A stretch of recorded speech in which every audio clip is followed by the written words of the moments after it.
మీ వ్యాపార స్థలాల్లో అంటే షాపుల్లో కానీ ఆఫీసుల్లో కానీ పెట్టుకునేటువంటి లక్ష్మీదేవత ఫోటోలకి, ముఖ్యంగా లక్ష్మీదేవత ఫోటోలకి పసుపు కొమ్ములతో 108 పసుపు కొమ్ములతో ఒక దండ కట్టి వేయండి.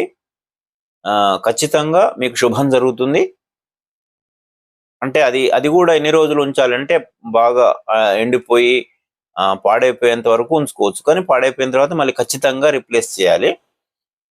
అది శుభ్రమైనటువంటి మంచి పసుపు కొమ్ములను కట్టి గనుక అమ్మవారికి గనుక ఆ పసుపు కొమ్ముల దండ గనుక వేసినట్టయితే మీకు లక్ష్మీప్రదం అంటే డబ్బులు రావడం కానీ, నిలబడడం కానీ, లాభాలు రావడం కానీ, నష్టాలు ఆగిపోవడం కానీ, రావాల్సిన అప్పులు అంటే మనం ఇచ్చినటువంటి అప్పులు తిరిగి రావడం కానీ జరుగుతుంది. చాలా మంచి జరుగుతుంది. అందరికీ ఆ లక్ష్మీదేవత ఆశీస్సులు.